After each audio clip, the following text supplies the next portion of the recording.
Ang mga koronang ito ay ginawa para maisaayos ang iyong kapasidad or capacity. Ang ganda ng koronang ito guys, nababagay to sa iyo guys kung ikaw man ay simboliko na sumasali sa mga ganitong patimpalak or pageant. Especially, maraming mga Pilipino ang humanga sa mga koronang ito guys. Napakaganda ng disenyo, very elegante, dedication sa inyong characteristic. So, kapag ikaw ay sumasali sa mga confidentially, beauty queen, or iba pang mga pageant, so dapat confident ka sa iyong sarili. Itong koronang ito guys ay bagay sa iyo guys. So, kung hindi ka pa nakapag-subscribe sa aking YouTube channel ay mag-subscribe ka na para lagi kang updated sa aking mga video. So what if koronahan ka today? So, ang galing no? Kasi kukoronahan ka today. Charot! Meron ka ng crown, meron ka ng ipagmamalaki, mayroon ka ng kakayahan, mag-positivity, charot. Especially yun talaga yung ating characteristic sa ating pagsali ng pageant. Pag sumasali ka ng pageant is dapat maganda ang iyong kasuotan. Magaling at matalino ka. Dapat meron kang talinghaga. When we see talinghaga, dapat pinapakita mo yung voices mo in the Philippines. Kasi crowning in the Philippines, that's you keep your heart. And that's Miss Inupakan 2026, Inupakan Lady. So, sa Inupakan Lady, she is very confidentially as beautiful ang ganitong crown. Inupakan Lady 2026. Magaling ang mga kandidatang ito guys. Pinapakita nila ang kanilang kakayahan.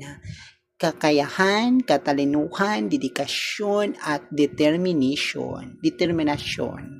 Specific timing sa pag-ayos ng koronang ito ay sinisimboliko ng maraming netizen or CDC yung gumawa nito guys. Very simboliko or ang pagsasagawa ng someone to be a crowning, beautiful, dedication, at marami pang kandidato.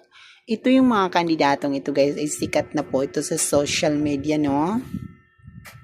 Magaling ang kanilang mga performance. Tapos meron silang specific times to show you about the stage fashionistic, runway, tapos some to have to crowning. It's about boy should to know that how to keep the crowning. So yun, especially first run-up, second run-up, fourth, and winner competition.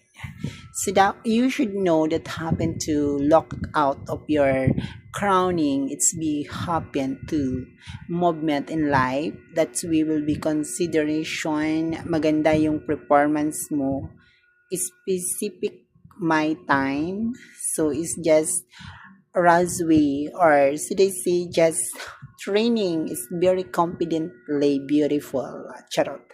That's the modern way. Lahat ng mga ganitong pageant ay sinasalihan ng mga kandidata ay dapat that just the training pointed sila, no? Just remaining to aspect will be able to connection sa pagdating ng corona because crown keeping or crown keeper, it will be able to use must be carefully. Tas marami pang achievement ang ginagawa nito, hosting, tapos yung iba pang mga gumagawa ng mga hosting and judges or ganon. Recently, dito tayo sa very symbolic na grain fault.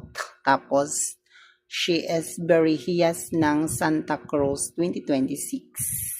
Hiyas ng Santa Cruz 2026, she is very clearly ang pagkaayos ng gown, ang pagkaayos ng koronang ito. She is one thing is binibining market mutya ng Mayatmot 2026, hiyas ng Santa Cruz ang 2026. Ito yung mga crown na very specific someone to use mutya ng mayamot. So, ito yung galing ng crown na to guys. So, kasi ang laki ng ng coronang ito guys. So, itong mga coronang ito guys ay kulay red or kulay yellow, no?